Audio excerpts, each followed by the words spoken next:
Bonsoir, bonsoir à tous. Merci à vous d'être aussi nombreux ce soir donc pour cette soirée spéciale qui est consacrée aux 25 ans d'Happy Neurone. Ça nous fait vraiment chaud au cœur de voir autant de monde en soirée. Merci encore à nos intervenants de nous offrir de leur temps. Donc, je me présente rapidement. Moi, je suis Audrey Févrel, je suis orthophoniste de formation et je suis membre de l'équipe Happy Neurone depuis maintenant 4 ans. Donc, je prends juste 30 secondes pour vous demander, si possible, de désactiver vos micros pour éviter les bruits parasites parce que ce webinaire est enregistré, ça donnera lieu à un replay. Vous pouvez par contre activer vos caméras pour créer une ambiance d'échange un petit peu plus chaleureuse. Vous avez la possibilité, vous avez un espace d'échange, donc un chat qui vous est ouvert. N'hésitez pas à réagir, à poser vos questions. Il y a des modérateurs qui sont là, qui prendront le temps d'y répondre. Si le temps le permet, certaines questions pourront être relayées à l'oral et il y aura peut-être des moments où des interactions avec nos intervenants seront possibles. Et donc, n'hésitez pas à ce moment-là à réactiver votre micro. Donc, ce soir, nous recevons plusieurs invités, dont certains que vous connaissez déjà bien, parce qu'ils ont joué un rôle important dans l'écosystème de l'orthophonie. Je les présenterai après au fur et à mesure. Mais nous allons d'abord commencer par quelques mots d'Édouard Blanchard, que vous connaissez peut-être un petit peu moins, mais qui est quand même le dirigeant d'Happy Neurone depuis 2 ans. Avant de laisser la parole à Édouard, je vous propose de débuter par une petite vidéo surprise qui servira d'introduction pour lancer cette soirée d'anniversaire.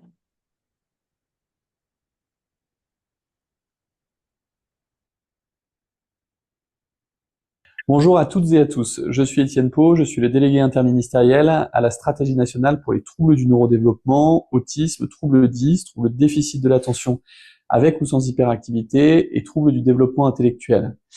Je sais que vous êtes nombreux réunis aujourd'hui pour célébrer les 25 ans d'Happy Neurone. Que ce soit Happy Neurone ou l'ensemble des entreprises, acteurs engagés dans des meilleurs soins pour les enfants, les adultes concernés par les troubles du neurodéveloppement, je souhaitais rappeler à quel point des soins de qualité faisant appel à des outils normés, validés, sont essentiels pour un accompagnement de qualité dans notre pays. Vous êtes de nombreux orthophonistes réunis aujourd'hui, c'est l'occasion pour moi de vous remercier pour votre investissement collectif en faveur de la santé des enfants et surtout en faveur d'un meilleur accompagnement des troubles que j'ai cités. Je souhaitais bien évidemment rappeler l'existence des plateformes de coordination et d'orientation que vous connaissez, qui sont présentes dans chacune de nos départements aujourd'hui pour les enfants de 0 à 6 ans et qui progressivement se développent pour les enfants de 7 à 12 ans. Ces plateformes de coordination et d'orientation, aujourd'hui, elles ont un adressage unique par le médecin. J'ai souhaité, depuis la rentrée scolaire dernière, développer une expérimentation qui a lieu en ce moment en Normandie, qui vise à tester si nous pouvons élargir l'adressage vers les PCO en intégrant d'autres professionnels, psychomotriciens, ergothérapeutes, mais aussi orthophonistes qui, à mes yeux, peuvent tout à fait concourir à un repérage des enfants présentant des troubles du neurodéveloppement et finalement une orientation vers ces plateformes qui permettent des interventions précoces et intensives, psychomotricité, ergothérapie, soins psychologiques et peut-être à l'avenir d'autres soins. Nous y reviendrons, je l'espère, dans quelques semaines ou quelques mois. Voilà le message que je souhaitais vous partager aujourd'hui. Je vous souhaite à tous une excellente soirée, profitez-en bien et je vous dis à très bientôt. Merci à tous. Bien, merci Audrey, bonsoir à tous, merci pour l'introduction Audrey. On a un bon programme devant nous. Je remercie aussi le docteur Pau pour ce mot de bienvenue, il a bien voulu nous confier. Je suis ravi de vous accueillir pour cette conférence à distance. Merci d'être là avec nous ce soir. Donc, comme le disait Audrey en introduction, je suis Édouard Blanchard. J'ai la chance et le privilège de diriger cette équipe, cette entreprise Happy Neurone. Et avant de vous parler rapidement, je vais laisser la parole à Bernard Croisil, le docteur Croisil, qui est un des 3 fondateurs d'Happy Neurone. Parce que si nous sommes ici, c'est en grande partie parce qu'il y a 25 ans, il a eu une idée d'une entreprise. Et donc, je vais le laisser nous raconter ça et nous donner un petit peu ses perspectives. Bernard, la parole est à toi. Merci Édouard. Mesdames, Messieurs, bonsoir. Je suis donc le docteur Bernard Croisil, je suis neurologue. J'ai dirigé pendant 33 ans le service de neuropsychologie, fonction cognitive, langage et mémoire de l'hôpital neurologique de Lyon. Et pendant 25 ans, j'ai été enseignant à l'école d'orthophonie de Lyon, ce qui m'a permis avec d'autres de créer le module de prise en charge des troubles neurodégénératifs. Il y a donc 25 ans, nous étions trois, un spécialiste des sciences de l'éducation, un spécialiste de l'informatique et des interactions homme-machine, et puis moi en tant que neurologue. Et nous avons eu l'idée, enfin c'était notre premier objectif, de créer de manière informatique des exercices d'entraînement cognitif destinés au grand public.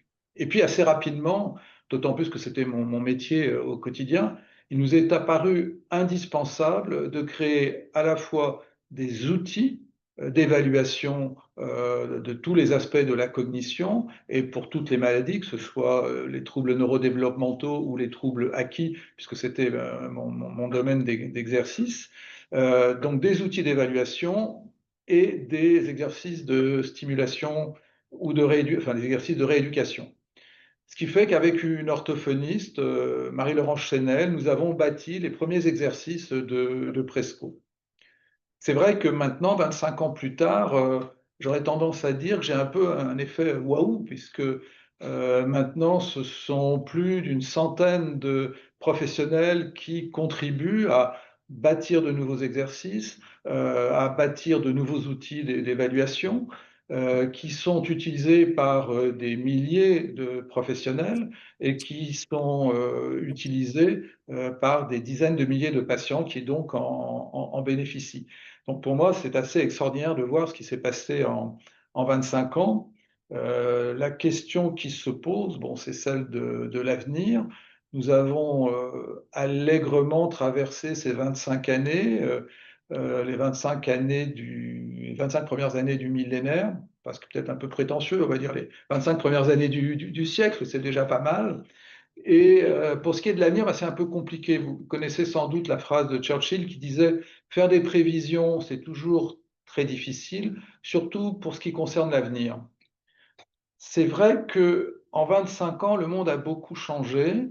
Les très jeunes ne s'en rendent pas compte, les plus âgés comme moi l'ont bien remarqué. Les instances administratives sont devenues, comment dire, plus pénibles. Les patients et les familles, à juste titre, sont devenus de plus en plus exigeants. Et vous, en tant que professionnel, ben, vous souhaitez de plus en plus d'exercices variés, pertinents, performants, etc. Et on comprend bien. Ce qui fait qu'au niveau d'Happy Neurone, je dirais qu'on a un objectif, c'est celui d'accompagner tous les professionnels face à tous ces défis des 25 prochaines années. Et il y a, à mon sens, une seule question que nous nous posons, qui est la suivante, c'est comment pouvons-nous vous aider? Car je crois que c'est là le point principal. Happy Neurone est là pour vous aider et aider les patients. J'ai donc été très heureux il y a 25 ans de participer à cette création, de lancer une initiative qui a abouti à la création de cette belle communauté et j'espère, en tout cas ce sont les vœux que je formule, que ceci continuera pour de nombreuses et très belles années. Merci beaucoup. Merci beaucoup Bernard, c'est ce petit mot, c'est touchant. Et puis j'éprouve un peu de fierté quand même à pouvoir moi apporter ma petite pierre à cette histoire. Alors précaution d'usage, je ne suis ni médecin, ni orthophoniste, ni scientifique. C'est pas du tout dans mes compétences. Mes compétences, c'est de mettre les gens ensemble et les faire bosser et de mettre l'huile dans les rouages. Voilà. Donc si je fais des petits écarts de langage, par avance, pardonnez-moi.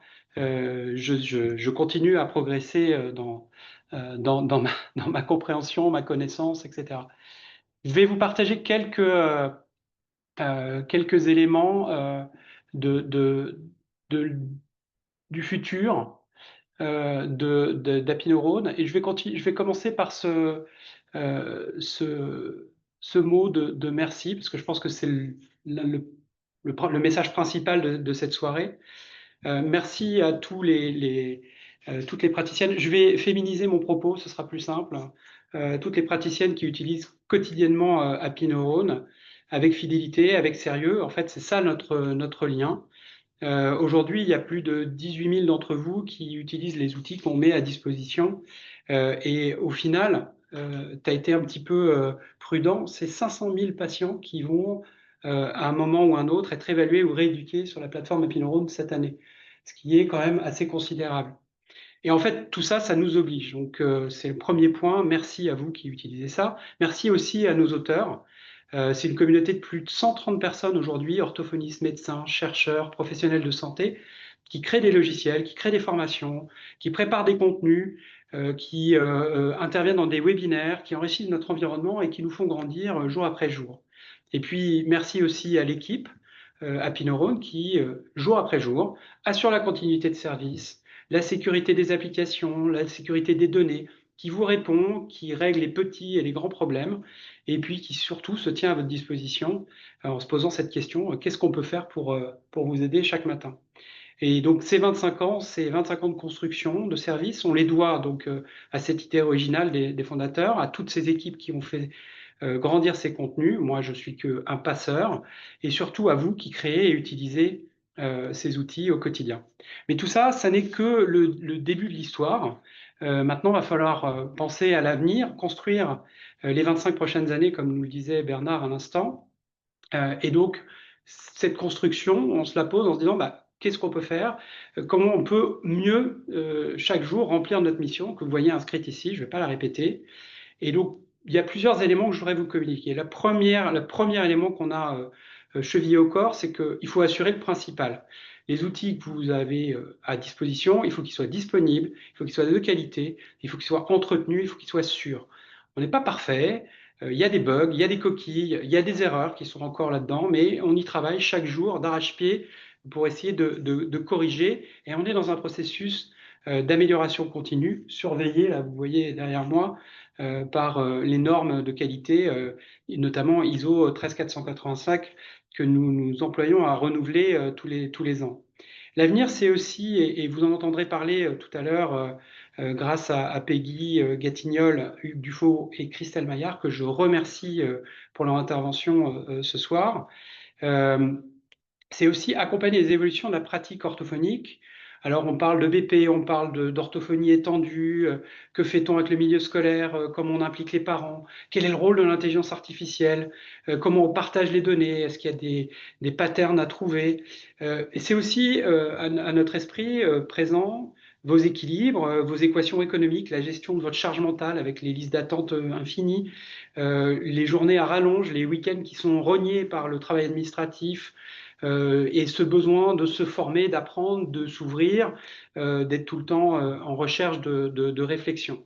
Donc, nous, notre rôle, il va falloir qu'on innove, il va falloir qu'on vous apporte des réponses pratiques, des assistantes qui vous permettront de continuer à faire ce qui est le plus important pour vous, si on a bien écouté, si on a bien compris, c'est-à-dire prendre soin des patients, vous concentrer sur eux et les porter vers la guérison ou l'inclusion.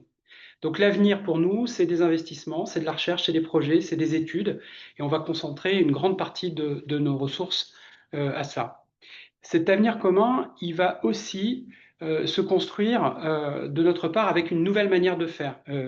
On a amorcé ça depuis un peu plus de 2 ans, donc ça fait partie de mes obsessions. C'est autour de l'engagement. Avant de parler d'engagement, il y a 2 éléments préalables qu'il faut qu'on mette en place et qui se mettent en place et qu'on va continuer à accentuer. D'abord, il y a la transparence. Il faut de la transparence, il faut qu'on dialogue, il faut qu'on échange, il faut qu'on se nourrisse les uns les autres. Pour ça, on souhaite plus de proximité. On va d'ailleurs, dans les mois qui viennent, organiser des rencontres locales. On va venir dans certaines villes, on va essayer de rencontrer certaines d'entre vous le plus possible. On sait que votre temps est précieux, donc vous inquiétez pas, ce ne sera pas des journées entières, puis de toute façon, si vous ne voulez pas venir, vous ne venez pas, mais on va venir à votre rencontre. On va aussi renforcer les liens au travers des communautés d'usage, des communautés d'auteurs, des communautés de collaboration. Et on va installer le rituel qu'on commence ce soir, ce point de rencontre régulier. Moi, j'y tiens à ce que tous les 6 mois, on se retrouve dans un format plus court, puisque là, on a une petite célébration supplémentaire, dans un format plus court, 30-45 minutes, pour qu'on puisse, nous, vous donner cette transparence, cette visibilité et ces informations qui vous sont utiles. Deuxième mot qui est important, c'est collaboration. Donc, on l'a dit déjà à plusieurs reprises, il y a 130 auteurs, formateurs, chercheurs qui collaborent avec Happy Neurone au quotidien. C'est un chiffre qui ne cesse de croître. On va continuer à accueillir des auteurs d'outils, de formation. On va continuer à expérimenter, à étalonner, à tester avec vous, avec eux. Et nous, on va jouer notre rôle d'agent de transformation dans tous les domaines de l'évaluation, de la rééducation, de la formation, ainsi que dans l'organisation des parcours de soins.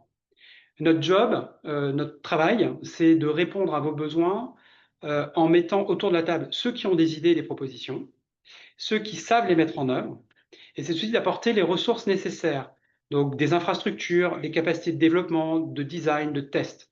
C'est ça notre travail, et c'est ça qui va nous permettre de tenir bon les engagements. Donc ces engagements, ça tient en 3 mots. D'abord de la visibilité sur les sorties, sur les chantiers qui se lancent. J'y reviendrai dans 1 minute en vous donnant un premier aperçu des 6 prochains mois, avec la promesse de revenir tous les 6 mois 2 fois par an, vous montrer où on en est. Si on n'a pas réussi, vous expliquer pourquoi et prendre des engagements pour les 6 mois d'après.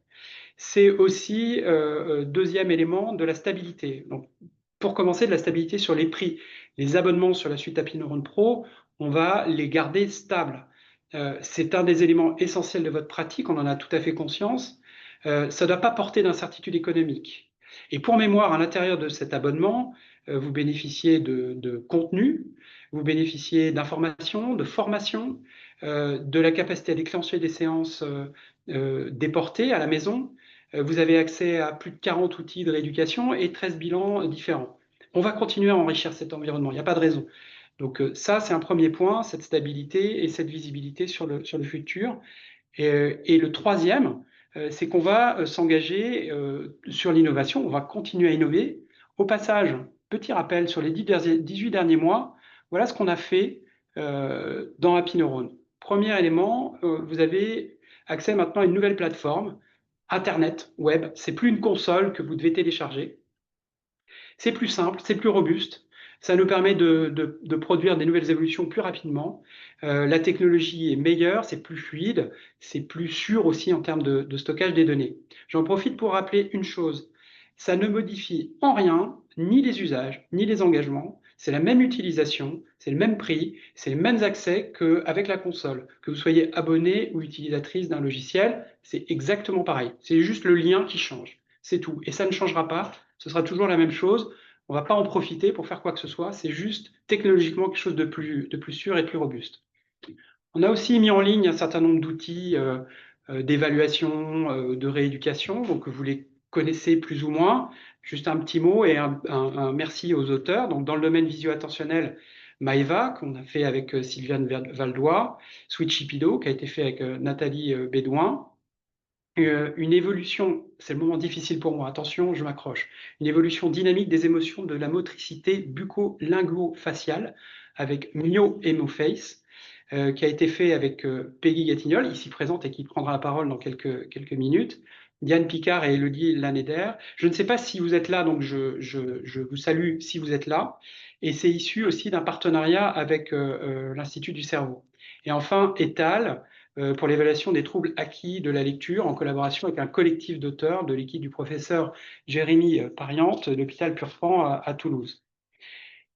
Ces outils sont naturellement inclus dans l'abonnement, pour certains disponibles à l'achat, un par un, en licence perpétuelle, comme on a toujours eu l'habitude de le faire.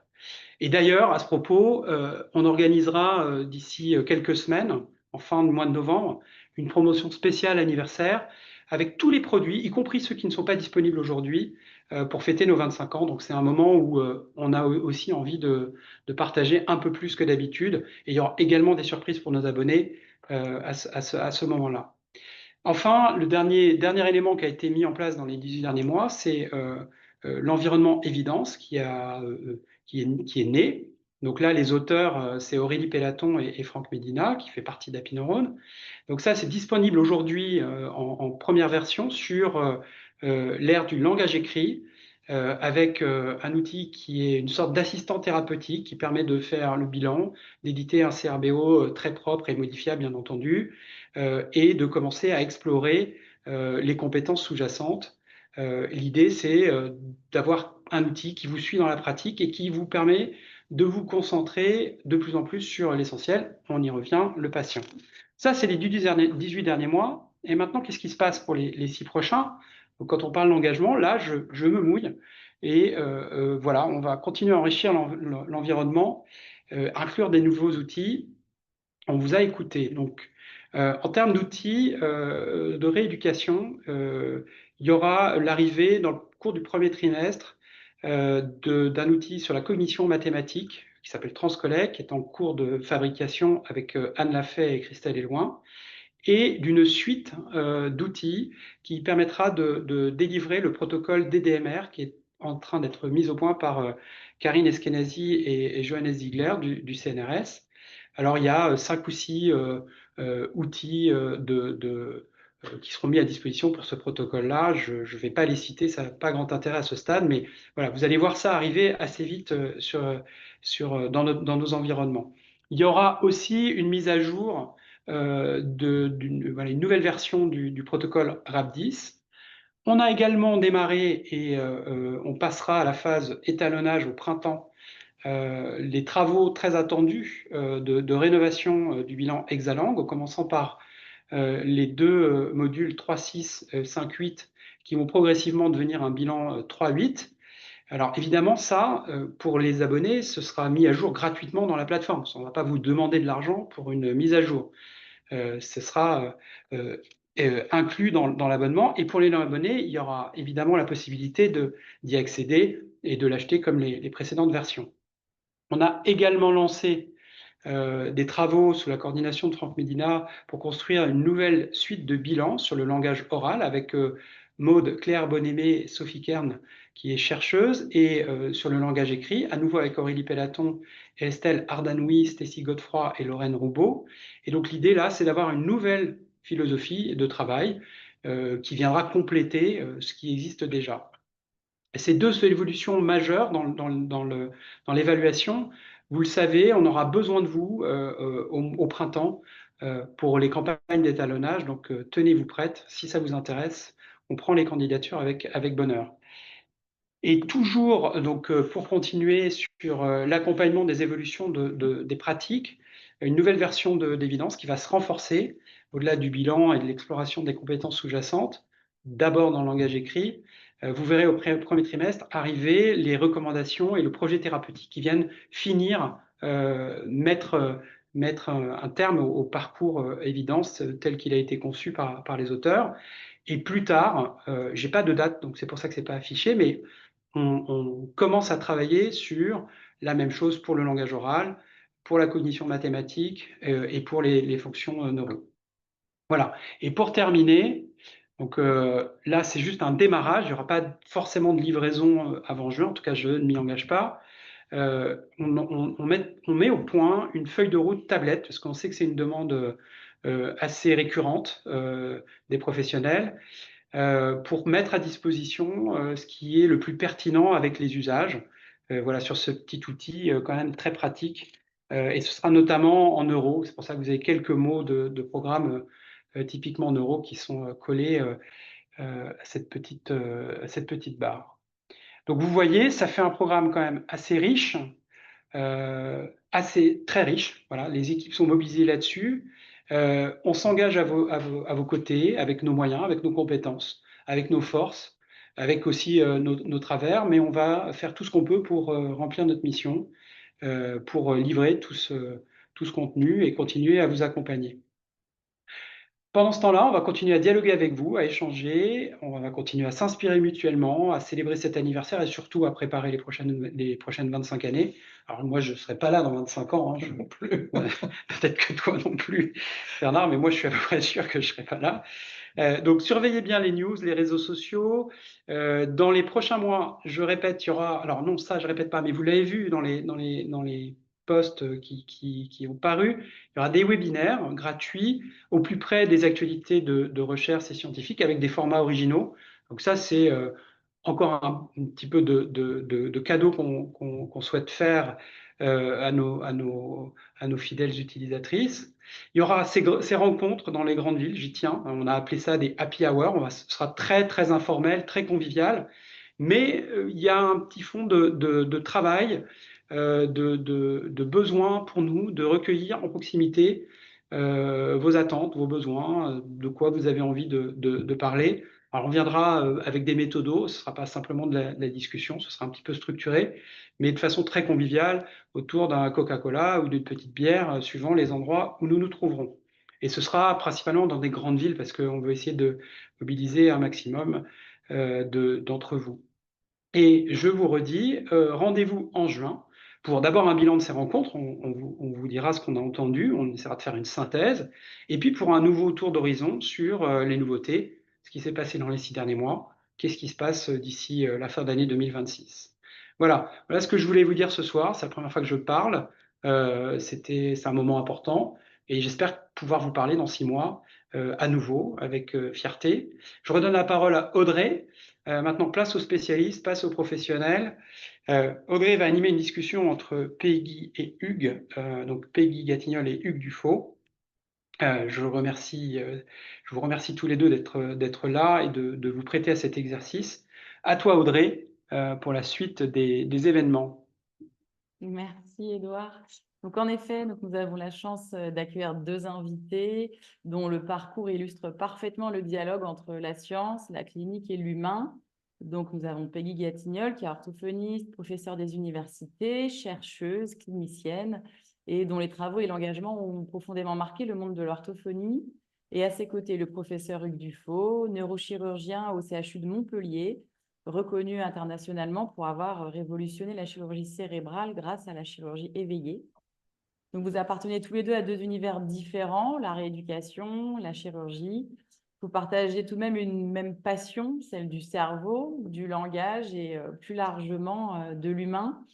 Donc, ce soir, l'idée, c'est pas d'assister à 2 conférences, mais bien à un dialogue, à un échange entre 2 professions qui se croisent, qui s'observent, qui se répondent et qui œuvrent dans un même but, celui d'accompagner le cerveau à retrouver ses possibles. Donc, j'aimerais vous poser une première question à tous les deux, c'est quelles ont été les plus grandes évolutions, ou même révolutions, dans votre pratique au cours de ces 25 dernières années? Histoire de faire honneur aux femmes, je propose à Peggy de commencer à prendre la parole.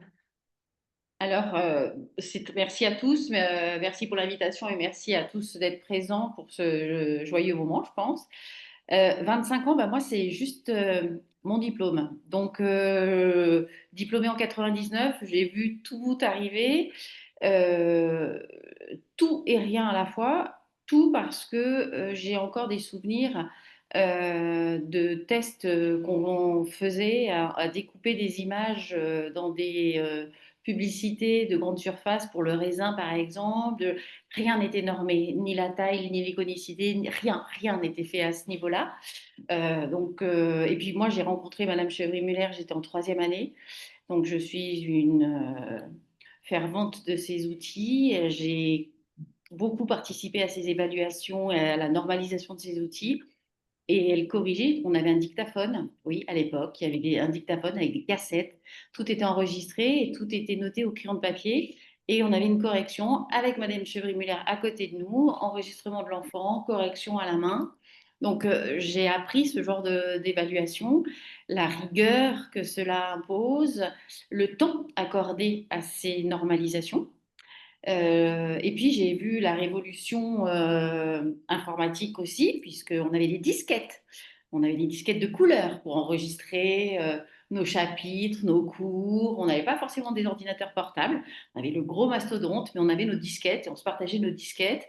Je me souviens de mon mémoire où il a fallu écrire et se partager les disquettes pour les tirages. Voilà, ça c'était la révolution. Puis surtout, ben, l'évolution de nos pratiques professionnelles avec, je pense, l'evidence-based, ça c'est évident, la normalisation des outils, la rigueur que cela a imposé. Ça, c'est au niveau général. Au niveau profession et thématique, voire approche, ben, évidemment, j'ai été très sensibilisée à la neurologie dans ma formation. Je suis un pur produit de la Pitié-Salpêtrière, puisque j'ai fait tous mes stages, à l'exception de l'ORL, à Necker, mais j'ai vraiment un périple parisien de formation. Coïncidence, je fais un premier remplacement dans un centre de rééducation neuro et j'ai un patient opéré en chirurgie éveillée. Bizarre, il est opéré à la Pitié, je ne connais pas, moi qui est de l'autre côté du bâtiment, bah, on se rencontre. Et la rencontre a été avec Hugues, où on a commencé par, je suis venue au bloc voir une première fois, et puis on a mis tout à plat. Qu'est-ce que tu fais comme évaluation? Attends, il n'y a pas d'outil, on va renormer la DO80 parce qu'en 4 secondes, il faut qu'on ait des éléments. Bah, c'est reparti sur l'évaluation avant tout. On a partagé beaucoup de choses. Toute la, Déjà, toute la rigueur scientifique que Hugues m'a apportée. Il m'a aussi donné cette chance de voir autre chose que tout ce qu'on avait pu apprendre, en l'occurrence à ma génération. On a remis à plat toute cette connectivité. C'était fabuleux et puis grâce à lui, eh ben, j'ai mis le pied à l'étrier et la recherche est arrivée de façon évidente. Donc, je lui dois un peu tout et vous m'avez présenté comme étant euh, chercheuse, clinicienne, orthophoniste. Je suis clinicienne avant tout, donc orthophoniste sûre, chercheuse après, et je resterai clinicienne. Merci beaucoup, Peggy.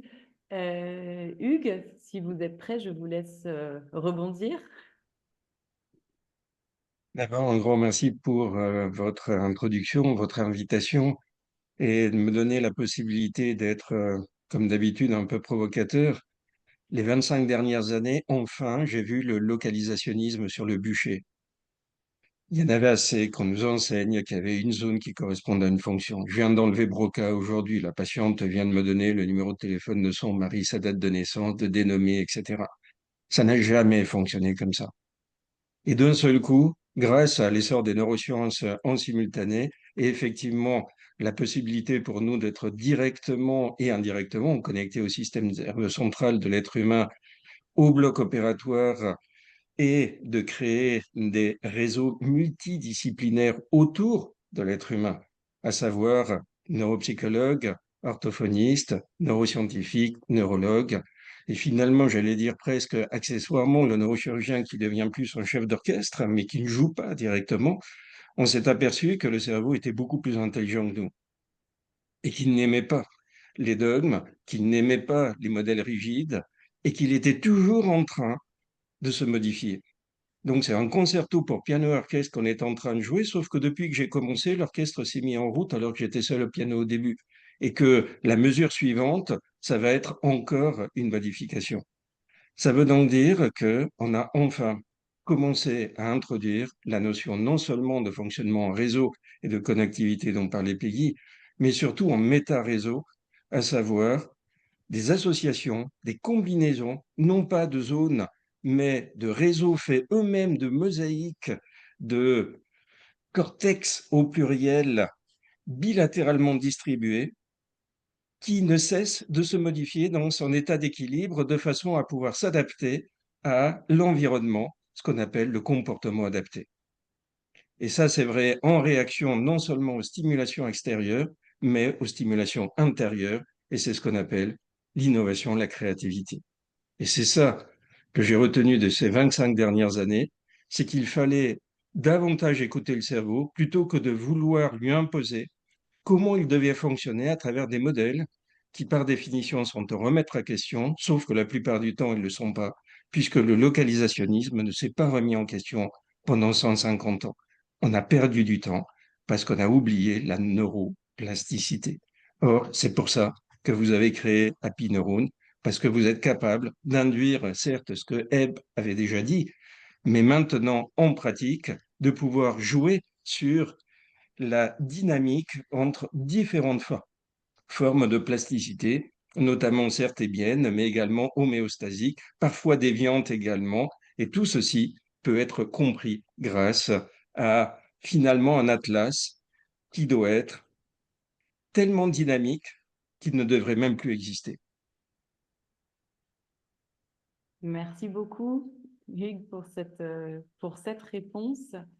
Maintenant qu'on a fait le point sur ces 25 dernières années, si on se tourne maintenant vers l'avenir, selon vous, quelle direction pourrait prendre la profession ou le soin pour continuer d'évoluer? Peut-être, Hugues, je vous laisse continuer, puis Peggy rebondira après. Comme j'ai parlé de métaréseau, je vais parler de métaplasticité, c'est-à-dire tenir compte de la façon dont le cerveau a rebondi, 1, dans l'apprentissage, 2, dans l'ontogénie, 3, dans le post-lésionnel, de façon à s'adapter à sa reconfiguration pour éventuellement surfer sur sa propre vague, mais également la changer. Je m'explique. Vous avez une tumeur cérébrale. Nous, on adore évidemment essayer de prendre de la marge pour que les patients vivent plus longtemps. Et il se trouve que dans ces cas-là, on enlève du cerveau. C'est pour ça qu'il faut savoir comment le cerveau s'est réorganisé à l'avance, à l'échelon individuel, variabilité anatomo-fonctionnelle interindividuelle que l'on connaît tous. Mais encore plus si le patient en face à vous a une tumeur dans la région de Broca et finalement mène une vie tout à fait active avec des scores cognitifs parfaits. Sauf que ça ne m'arrange pas que les mécanismes soient de réorganisation périlésionnelle, parce que ce que je voudrais, c'est prendre de la marge, et pour ça, il faudrait envoyer la réorganisation préférentielle au niveau de l'hémisphère contralatéral. Donc, on tient compte de ce qui s'est passé avant pour modifier le pattern de réorganisation. C'est ça la métaplasticité, la plasticité de la plasticité, la 5e dimension. Et c'est là où vous avez un rôle majeur à jouer, parce qu'aujourd'hui, la patiente que je viens d'opérer, il se trouve que je l'avais opérée il y a 8 ans. Qu'entre-temps, elle a vécu une vie active, mais que son cerveau s'était réorganisé déjà il y a 8 ans, mais que là, il s'est réorganisé de façon différente, ce qui m'a permis d'aller plus loin. Donc, variabilité anatomo-fonctionnelle, un train individuel au fur et à mesure du temps. Et ça, c'est lié, 1, à la tumeur qui a quand même continué à évoluer, sinon je l'aurais pas réopéré. 2, à la chirurgie que j'avais faite à l'époque, qui a donné un pavé dans la mare, alors qu'il y avait eu une réorganisation déjà liée à l'évolution tumorale avant que je n'opère. Mais 3, à la rééducation qui a été faite à la suite de la première intervention chirurgicale où la patiente s'est retrouvée transitoirement aphasique. Sauf qu'elle n'était pas aphasique, elle avait des problèmes pour accéder. Et finalement, la rééducation, de plus en plus, consiste non pas à rééduquer le langage vu isolément, mais en recrutant le métaréseau. Donc là, je fais appel à ce qu'on a finalement découvert pendant les 25 premières années de ce millénaire, à savoir renforcer les liens entre le réseau du langage qui en soi n'existe pas, puisqu'il est fait d'une voie dorsale, d'une voie ventrale sémantique, certes, je ne vais pas insister, mais avec les fonctions exécutives, la mémoire de travail, les fonctions attentionnelles.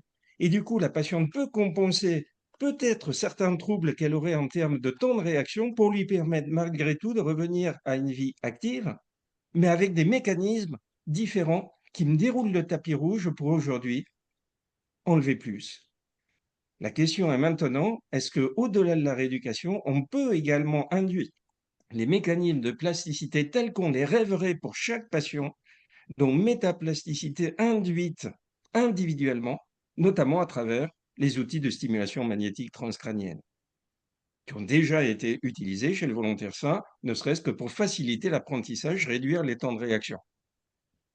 Voilà, à mon avis, vers quoi on doit aller, c'est-à-dire une prédiction de la limitation de la neuroplasticité à l'échelon individuel. Et ça va paraître péremptoire, mais je crois que le neurochirurgien et neuroscientifique, je suis devenu, les connaît. Et je dis bien les limitations, ce qui veut dire que c'est un calvaire de savoir qu'on ne pourra pas aller plus loin, pour justement dire, dans les 25 ans qui viennent, on va aller plus loin parce qu'on va aider le cerveau à condition qu'on l'ait écouté et pas qu'on lui a imposé un modèle dogmatique dont j'ai déjà parlé au début. Merci beaucoup pour cette intervention précise et technique. Peggy? Alors, moi, je reprendrai l'idée du méta-réseau que Hugues vient de décrire, non pas uniquement sur la partie anatomique et ses connexions interhémisphériques et intra-hémisphériques. Moi, je pense que l'avenir aussi des prochaines années, c'est un méta-réseau professionnel. Et je mise beaucoup sur l'interpro. Il faut que nous apprenions à travailler ensemble Je ne suis pas corpo, je ne l'ai jamais été et je pense vraiment qu'il faut qu'on s'appuie sur des socles de connaissances, d'expérience, d'expertise interprofessionnelle et de travailler en réseau certainement pour le bien-être de nos patients petits et grands. Ça, c'est une chose évidente. Il faut aussi s'appuyer sur et rester avec une éthique professionnelle et cette robustesse que l'on connaît désormais au niveau psychométrique, mais aussi avec des outils plus novateurs. Et je pense là qu'on a certainement des nouvelles aussi pathologies à, à prendre en soin, mais aussi à avoir un travail beaucoup plus proche avec d'autres spécialistes. Je pense aux pneumologues évidemment sur la respiration centrale chez les bègues par exemple, chez des patients avec des maladies neurodégénératives. Il y a certaines choses que l'on peut voir arriver. Et puis de nouveaux outils. La TDCS vient d'en parler, Hugues. Je pense que si on veut montrer une efficacité des thérapies aussi, on peut regarder le avant-après avec cet outil. Je pense qu'il y a vraiment des connexions là à mettre en place. Certaines sont déjà mises en place. Je pense que dans les quelques années, quelques mois à venir, vous aurez des belles surprises. Je pense aussi qu'il faut travailler avec le pan de la santé publique. C'est évident, et notamment les soins primaires. Il y a certainement des choses à mettre en place, notamment sur les troubles des acquisitions et l'alimentation. Il y a des très beaux travaux qui arrivent et je pense que les 5 prochaines années, il y a certainement de la prévention, de la guidance, mais des travaux à affiner avec, pourquoi pas des diètes en tout cas, mais en prévention et en santé publique sur l'alimentation et les conséquences sur l'apprentissage de vocabulaire et les acquisitions. Merci Peggy. Et je voulais savoir aussi, aujourd'hui, donc, l'intelligence artificielle, elle occupe une place croissante, y compris dans le domaine du soin. Est-ce que est-ce que vous l'utilisez dans votre pratique? Est-ce que vous avez des réticences à son utilisation? Quelle est votre position à ce sujet? Bah, il faut vivre avec son temps. Donc, oui, bien sûr, je ne vais pas faire une vieille réac, mais il faut savoir l'utiliser correctement, tant en tant que professionnel, mais aussi en tant que formateur et enseignant-chercheur. Petite anecdote, 2500 candidatures Parcoursup pour le département d'orthophonie de Paris, 39% de ChatGPT pour les lettres de motivation, 39% sur 2500 lettres. Elles sont toutes lues. Voilà. Et c'est des humains qui détectent que c'est ChatGPT qui a écrit, c'est certain. On est 117 à corriger. On a plus ou moins des comptes et en mettant certains mots-clés, c'est bizarre, on retrouve le copier-coller des lettres. Puis il y en a qui laissent quand même merci de remercier monsieur ou madame le directeur. Donc bon, bah. Mais 39%, 39%, oui. Bah, pour la note de motivation, c'est beaucoup plus simple, on va dire. Sur 5. Merci beaucoup de nous partager votre vision. Bon, on sait aussi que toute évolution s'accompagne de résistance, de contraintes, parfois même de doutes. Si on parle un peu des freins potentiels, quels sont, selon vous, les principaux obstacles à cette évolution que pourrait avoir la profession? Comment on pourrait concrètement les dépasser? Peut-être Peggy, je vous laisse continuer. Bah, je pense que on n'est pas orthophoniste de façon, c'est pas anodin qu'on soit orthophoniste. Notre parcours personnel fait en sorte qu'on a choisi cette formation et qu'on s'y plaît, j'espère, en tout cas pour bon nombre. Bah, il faut garder cette rigueur, je parlais de la robustesse méthodologique et psychométrique. Je crois que cette éthique professionnelle, il faut la maintenir. Moi, là, ce qui me fait plus peur, qui m'alarme d'ailleurs, c'est le niveau des acquisitions de nos jeunes étudiants et les compétences en langage oral et écrite. Là, par contre, oui, ça m'inquiète fortement. Est-ce qu'on va perdre le langage écrit dans les 25 prochaines années? Alors, quand je parlais de méta-réseau, je ne vais pas faire de provoque comme Hugues peut en faire sur ce. Mais est-ce qu'on va perdre le langage écrit? Bah, c'est peut-être sociétal avant tout, ouais. Je ne sais pas. Je Ça, peux intervenir? Umberto Eco, il y a quelques années, avait écrit que l'informatique avait sauvé le langage écrit.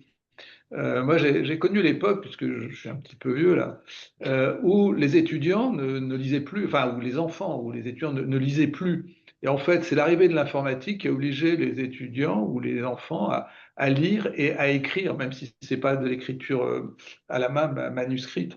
Donc, c'est vrai qu'on est confronté à ce qui apparaît comme un grand raz-de-marée catastrophique, mais n'oublions pas que des enfants et les adultes lisent sur leur téléphone et écrivent sur leur téléphone. Donc, il y a un élément un petit peu justement ambivalent dans le rôle de l'informatique qui est à la fois délétère, mais qui est aussi salvateur vraisemblablement. Merci. À nous de le retourner. Oui, à nous de l'utiliser. Je laisse Et puis, peut-être. j'aimerais faire un autre commentaire par rapport à ce que disait le professeur Dufaux sur cette notion de centre. Alors, ça va devenir un peu neuroscientifique, un peu, On est accroché. On est là. un peu technique, mais c'est vrai que toute mon enfance de neurologue était bercée par cette notion de centre, mais j'avais la chance d'avoir un de mes patrons qui était neuropsychiatre et qui citait souvent la phrase d'un neurologue autrichien, plus précisément viennois, qui s'est illustré par la suite de son évolution de carrière dans le domaine de la psychanalyse, c'est Sigmund Freud, qui était neurologue au départ et qui disait un centre, c'est la région du cerveau dont l'atteinte entraîne la désorganisation maximale d'une fonction. Donc déjà, il soulignait qu'un centre n'est pas égal à une fonction, mais qu'un centre, c'est quelque chose qui est impliqué dans un réseau. Et comme le disait le professeur Dufaux, c'est vrai qu'on a trop longtemps oublié cette notion de plasticité cérébrale pour plusieurs raisons, parce qu'on n'était pas très conscient de la notion de la possibilité d'augmenter les connexions entre neurones, et même ce n'est que depuis 1998 qu'on sait qu'on peut créer de nouveaux neurones. Donc l'arrivée de la neuroplasticité nous a permis de mieux comprendre ce qui se passait chez les patients, de mieux anticiper et de mieux rééduquer. Parce que sans neuroplasticité, il n'y aurait pas de rééducation. Merci. Professeur Dufaux, est-ce que vous voulez reprendre la parole pour répondre également à la question sur voilà, les freins, les obstacles et la façon de les dépasser? Les freins, je vais être un nouveau provocateur, c'est que tout le monde parle de translationnel. Il n'y en a pas. J'ai été invité là juste en 15 jours dans un congrès de neurochirurgie. C'est normal, je suis neurochirurgien.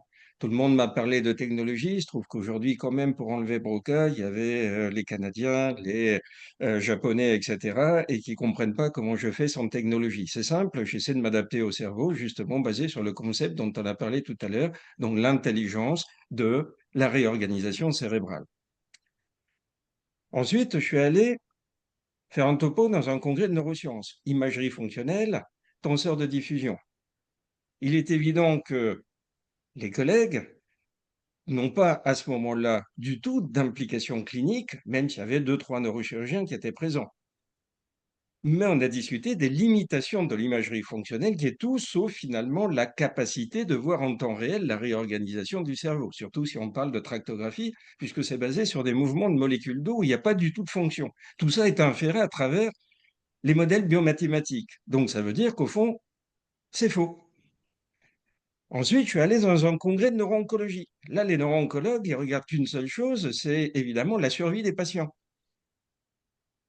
Mais ils se sont jamais intéressés à la neuroplasticité, encore moins aux techniques qui permettent de les mettre en évidence indirectement, parce que l'avantage de l'imagerie fonctionnelle, c'est que non invasive, donc on peut le faire avant et après, rééducation notamment. Comment est-ce que vous arrivez à moduler les réseaux, éventuellement avec TMS en plus ou pas, mais simplement en faisant de la rééducation, non pas que basé sur le symptôme, mais sur la meilleure compréhension de ce qui était désynchronisé dans les différents réseaux et comment vous pouvez, en gros, remettre de l'ordre dans le désordre. Là, vous pouvez faire des neurosciences pour mieux comprendre ce que vous avez apporté au cerveau à l'échelon individuel, de façon non invasive. Ce soir, j'ai la chance d'être dans justement un congrès, séminaire, on l'appelle comme on veut, dédié aux orthophonistes. Je ne vais pas aller plus loin. Moi, je vais voir un patient demain matin en consultation. Qu'est-ce que je vais voir? Qu'il a une tumeur, sinon il ne viendrait pas me voir, que cette tumeur évolue, que s'il va pas si mal, et manifestement, d'après la lettre que j'ai déjà lue aujourd'hui, il continue à travailler, c'est qu'il y a eu des mécanismes de neuroplasticité. Donc, les neurosciences, qu'avec un peu de chance, je vais lui proposer de l'opérer pour qu'il vive plus longtemps et mieux. Donc, la chirurgie. Qu'après ça, il va avoir une désynchronisation transitoire du météoriseau qui va être à l'origine de déficits qui devrait durer quelques semaines et où vous allez rééduquer. Donc l'orthophonie. Ce qui veut dire que finalement, dans ce cerveau de cet être humain, il y a 4 différentes spécialités. Et je ne vais pas plus loin, évidemment, parce qu'on pourrait introduire la psychiatrie. J'ai été invité il y a peu de temps pour les comportements humains, notamment quand vous êtes confronté à une pathologie équivalente, mais simplement quand vous opérez le cerveau, que vous le modulez. Et on commence à avoir des bases neurales qui pourraient nous permettre de mieux comprendre finalement ce qui sous-tend l'Asperger, la schizophrénie, etc. Et finalement, dans chacun des congrès où je suis allé, chacun a regardé un peu à la façon de sa spécialité, avec son langage, et pas de façon intégrée, comme le cerveau nous dit de le faire, pour avoir de nouvelles idées basées non pas sur une addition, mais une potentialisation d'experts qui devraient se rencontrer, de milieux différents, qui n'ont a priori rien à voir à faire ensemble, sauf que c'est de là que va naître la lumière. Mais je ne la vois pas aujourd'hui, parce que c'est cloisonné. Donc je suis inquiet pour la suite, parce que le cerveau, pour qu'il apprenne et qu'il continue en utilisant toute l'informatique, les moyens technologiques que vous voulez, il devrait continuer à apprendre, à intégrer et à dépasser, sublimer. Or aujourd'hui, l'intelligence artificielle réfléchit à notre place, ce qui veut donc dire que ce n'est plus un outil, c'est j'involue en termes de fonctions exécutives. Sauf qu'à un moment donné, si on me réduit le nombre d'octaves sur mon clavier, je vais avoir du mal quand même à jouer du Debussy. Merci beaucoup, professeur Dufaux. Donc, on voit bien que le changement, il n'est pas seulement technologique, il est surtout humain, collectif et culturel. Pour terminer, j'aimerais juste vous inviter à une dernière réflexion peut-être plus personnelle. S'il y avait un message que vous souhaiteriez faire passer ce soir, quel serait-il, professeur Dufaux, puisque vous êtes au micro, je vous propose de continuer. Soyez artiste, innovez, osez. Basez-vous sur votre intuition. Démontrez, bien entendu. Ne vous laissez pas impressionner par l'histoire, par les dogmes, par les guidelines, par les recommandations. Faites-vous plaisir, mais soyez utile à travers cette intégration. Le cerveau est magique. Utilisons-le. Merci beaucoup. Peggy, je vous Bah, laisse. je trouve que Hugues a divinement bien résumé les choses et j'aborde complètement cette position. Je pense qu'il faut aussi savoir rester critique et avoir confiance dans ses choix, dans ses thérapeutiques et dans ses décisions pour chacun de nos patients. Merci. Merci à tous les deux pour ces messages boostants, inspirants, provocateurs parfois, mais ça fait du bien.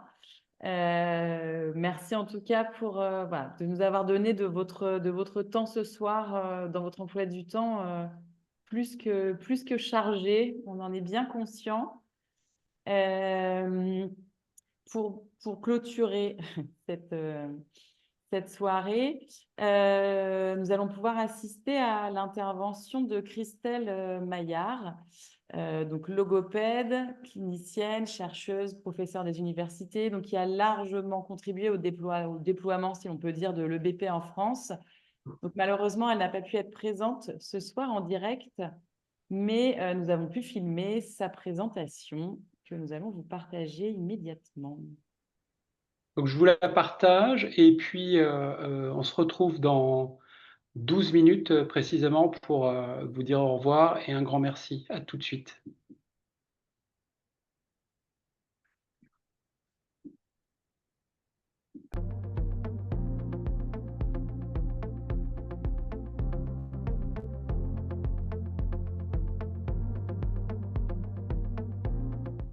Moi, j'ai l'impression que l'orthophonie, elle va devoir sortir de son cabinet. Enfin, les orthophonistes vont devoir que le modèle médical de un patient avec un thérapeute, ça va rester, mais ça va être un composant parmi d'autres. On va devoir, ce composant majoritaire, il va se diversifier pour plein de raisons, parce qu'il y a plus, parce que les besoins sont mieux identifiés, donc ils explosent, parce qu'il n'y a pas assez, parce que les sécurités sociales font des économies partout, etc. Et aussi parce que je suis pas sûre que ce soit la meilleure modalité pour pour généraliser les résultats, etc. Donc moi, je crois beaucoup qu'on va devoir aborder les choses comme des pathologies un peu de santé publique et avoir des modèles de santé publique, c'est-à-dire des modèles avec beaucoup plus de couches différentes, avec de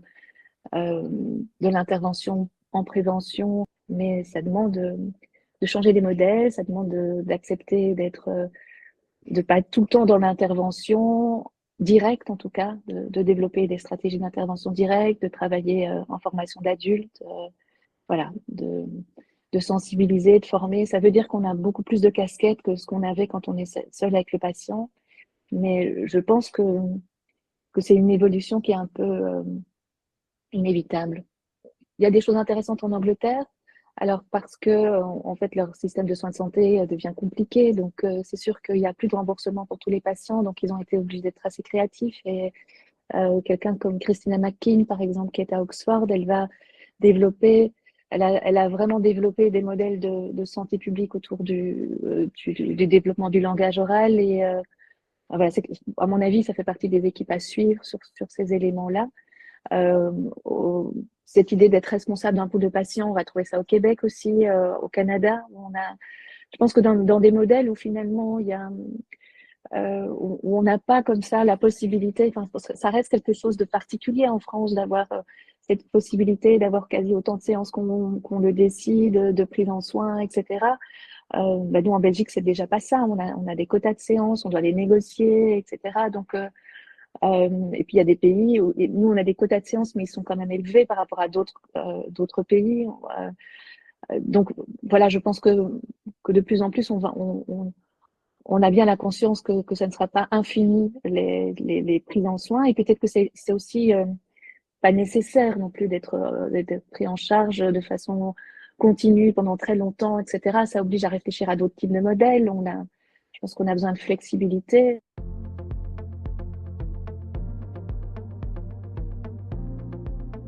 Moi, j'ai l'impression que dans le développement, l'approche, elle ne doit pas être excessivement médicale. La plupart des patients qu'on suit, ils n'ont pas des besoins médicaux aigus, ils ont des troubles du neurodéveloppement, il faut qu'ils fonctionnent avec, mais il faut évidemment avoir un neuropédiatre dans la boucle, etc. Mais la plupart du temps, au quotidien, moi, je pense qu'il faut travailler là où les enfants vivent, là où les enfants apprennent, dans l'environnement. Donc, par exemple, en France, le blocage par rapport à l'école est un frein important pour ce genre de choses. Donc, dans beaucoup de pays, il y a une orthophonie scolaire, c'est-à-dire qu'on va travailler là. Enfin, quand les enfants ont des difficultés d'apprentissage de la lecture, on travaille là où ils apprennent la lecture. On travaille euh, dans ces endroits-là.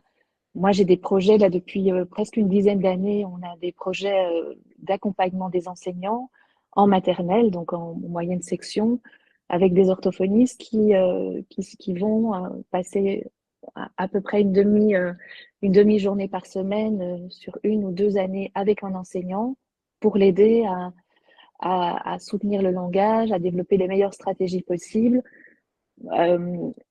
d'être vraiment dans une prévention de première ligne. Et on voit, enfin, là, on est en train de mesurer les effets, mais on voit qu'en fait, ça fonctionne bien et que c'est une façon de réduire les inégalités sociales. Enfin, on sait que les inégalités liées au langage sont parmi les plus importantes, les plus précoces, et celles qui vont faire que, comme le langage est un outil pour apprendre, ben ça va vraiment avoir un impact important.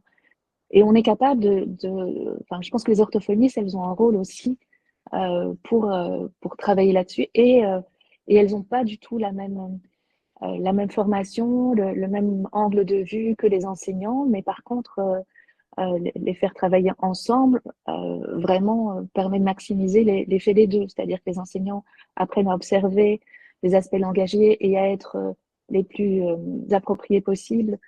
Et puis, et ils sont tout le temps avec l'enfant. Donc, nous, on a besoin de fonctionner avec apprendre du langage, c'est avoir du langage de qualité, des interactions de qualité. Donc, il faut soutenir des interactions en termes de quantité et de qualité. Donc, se passer des parents, se passer de l'école, etc., c'est vraiment, c'est plus possible, en fait.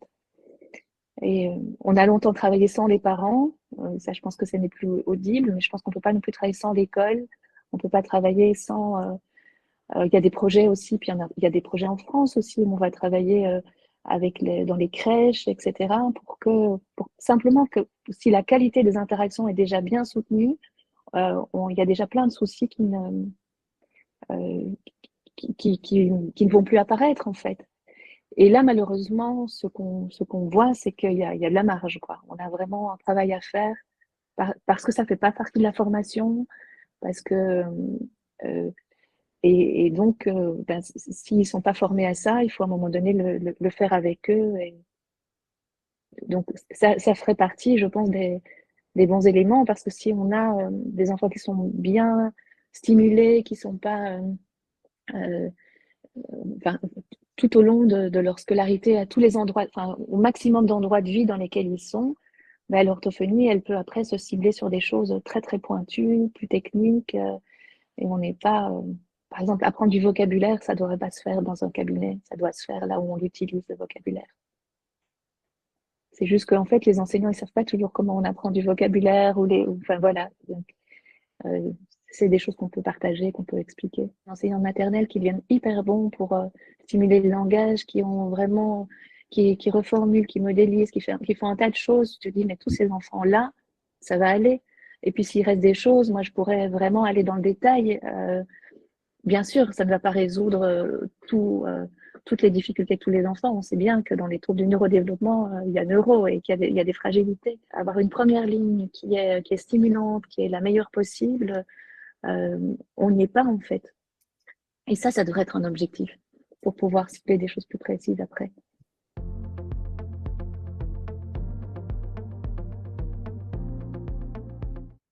Moi, je dirais que oui, parce que évidemment, il y a plein de choses qu'on peut faire.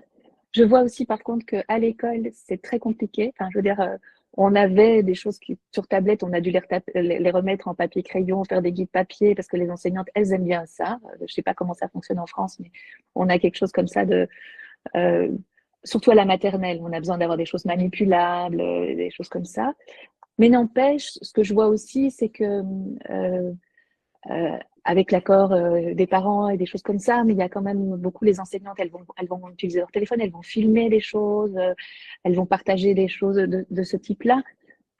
Donc, à l'école, en tout cas, c'est un endroit où, à la maternelle, la technologie n'est pas toujours vue comme quelque chose de précieux, mais il y a quand même plein de moments où elle revient. Pour filmer, pour enregistrer, pour partager des choses, pour, euh, pour communiquer aussi par rapport à tout ça. Après, la technologie, elle va, pour l'IA, etc., moi je pense qu'il va y avoir plein de choses qui vont être intéressantes, notamment en termes de modèles prédictifs, parce qu'on on a beaucoup de choses à comprendre sur la trajectoire, en fait. Je pense que ça, c'est dans le développement, dans les choses qui se sont développées, c'est la compréhension des trajectoires, pour lesquels on sait que les outils sont pas suffisants, que la validité prédictive chez les petits, il y a des enfants qui récupèrent, des enfants qui récupèrent moins, et on a du mal à les identifier, on a du mal à les identifier avec des outils, en tout cas pour le moment. Donc ça, je pense que moi, je pense que l'IA va nous aider à modéliser des trajectoires, à identifier des choses, à mieux identifier ceux qui vont bien évoluer ou pas, parce qu'on va pouvoir simplement modéliser beaucoup de données et aller chercher des indices fins. Parce que pour le moment, dépister des troubles du langage, c'est très compliqué. C'est pas comme des troubles visuels ou des choses comme ça. Il y a cette dynamique développementale qui font que, oui, on sait qu'il y a 20% des enfants qui sont en retard à 2 ans, mais on sait aussi que dans ces 20%, il y a 3/4 qui vont récupérer à 4 ans. Donc, comment on cible bien ceux qui ont besoin d'aide, Et donc, ça fait partie aussi des stratégies en se disant, bah, si on est mauvais pour bien cibler, alors il faut qu'on travaille massivement avec beaucoup. Parce que là-dedans, mais forcément, il va falloir faire un peu des deux, hein. Il va falloir euh, apprendre à mieux cibler, avoir des outils, identifier les mesures qui sont les mesures les plus pertinentes avec des enfants qui changent, avec des populations chez nous qui sont de plus en plus multilingues, etc. Donc ça aussi, ça change.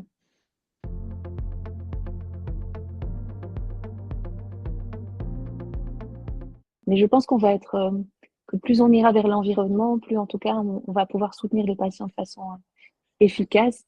Euh, voilà, et qu'il va falloir un peu diversifier sans doute nos pratiques, mais en fait, ce qu'on a appris est très transférable. Quand on sait travailler avec un patient, on sait travailler avec sa famille. Quand on sait travailler avec une famille, on sait travailler avec des éducateurs, on sait travailler avec des enseignants. Enfin, finalement, euh, il y a des choses qui sont plus simples à transférer qu'on l'imagine. Donc parfois, il faut juste essayer pour se rendre compte que le gap est moins grand que ce qu'on craignait. On va devoir avoir aussi d'autres, peut-être, comme on a des spécialisations différentes en termes de pathologie, on va peut-être avoir des orthophonistes qui sont plus dans une approche santé publique et qui vont plus travailler sur l'environnement en termes de sensibilisation, de formation, de modelage, et puis des orthophonistes qui vont être plus en 1-1, comme ça, en relation avec le patient. Mais on se rend compte qu'en fait, c'est pas compliqué d'avoir une approche mixte et que on a quand même beaucoup d'orthophonistes avec lesquels on travaille qui font un peu les deux. Mais on ne doit pas imaginer qu'on va faire toute la chaîne, hein. Et c'est l'intérêt aussi, comme on ne fait pas toutes les pathologies, c'est de se dire que cette profession se diversifie avec des rôles qui sont. Il y a des nouveaux rôles, effectivement, les rôles d'accompagnement, c'est pas les mêmes rôles que des rôles de traitement, que des rôles d'évaluation, des choses comme ça.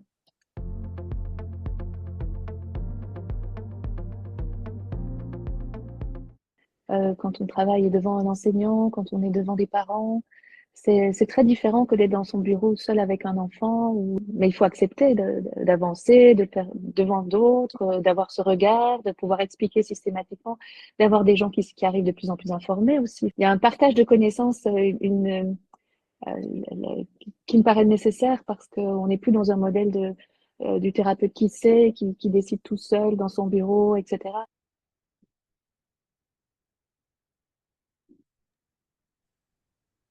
Voilà. On peut, si on prend un tout petit peu de recul, il y a beaucoup de points communs entre vos différents discours sur les connexions, les méta-réseaux, les translations, le décloisonnement, l'inter et la multidisciplinarité. Je trouve que c'est intéressant de faire ces liens-là. On va vous redonner un petit peu de temps, mais est-ce qu'il y a des questions, est-ce qu'il y a des réflexions? Je ne sais pas, par exemple, Hugues et Peggy, est-ce que vous voulez rebondir sur ce qu'a dit Christelle? Est-ce qu'il y a des choses qui font écho? Est-ce qu'on a des questions ou des points de vue qui veulent s'exprimer avant qu'on ferme cette session? Alors, on peut dire à tout le monde qu'on ne connaissait pas l'enregistrement de Christelle, hein, on ne savait pas du tout ça.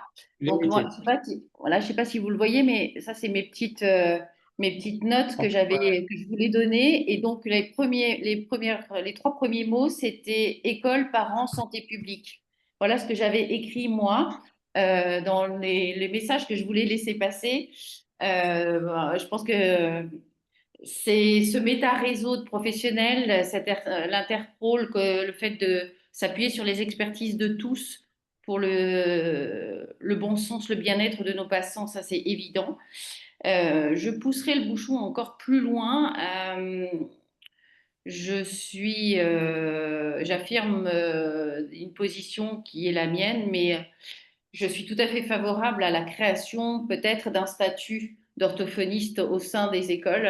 J'en ai déjà parlé avec certains et certaines de, de la profession, mais aussi au niveau des ministères. Je pense que ce statut serait intéressant, au même titre que les psychologues scolaires. Je pense qu'il y a vraiment quelque chose à faire avec ce réseau de santé publique, de prévention primaire. J'en ai déjà parlé. Un travail collaboratif avec les enseignants et les parents, ça, j'y suis assez favorable. Merci Peggy. Un peu comme à l'instar de ce qui se passe au Québec, avec les orthophonistes dans les commissions scolaires, par exemple. OK. Bon, c'est formidable. Ça nous donne un peu de quelques sujets à réflexion, parce que si on se pose la question comment on fait pour vous aider tous les jours, bah là, on a un petit peu de matière en se disant comment on peut, nous, avec Happy Neurone, contribuer à cette multidisciplinarité, à ces méta-réseaux, à ces connexions à établir. Et on va vous rendre un quart d'heure, ce qui est toujours bon à prendre à cette heure-là. Moi, je voulais donc, vous avez vu, le programme de ce soir était riche. Le programme des mois à venir pour nous est riche. J'imagine que le vôtre personnel, il est aussi très, très nourri. Donc, un grand merci à toutes, tous et toutes, pour votre participation. Un merci spécial à Peggy, Hugues, Christelle et Bernard à mes côtés pour vos mots, j'ai envie de dire, engageants, inspirants, provoquants. Ça fait du bien, ça fait un peu froid dans le dos, c'est ça qu'on aime. Merci Audrey pour ton animation, c'est formidable. Tu as été très didactique, je suis très content. Donc on est là, on est à vos côtés. Moi je vous dis à bientôt. L'équipe vous dit à bientôt dans les happy hours, dans certaines villes. On va sortir le programme assez vite. Et je vous dis surtout à tous et à toutes au mois de juin. Installons ce rituel, retrouvons-nous de temps en temps, ça fait du bien de discuter. Nous, ça nous fait du bien de vous entendre et de vous voir pour de vrai. Pas seulement derrière notre clavier. Donc, je vous souhaite une très bonne soirée et je vous dis à très vite. Un grand merci d'être venu, Merci à d'avoir fait tous. cette école.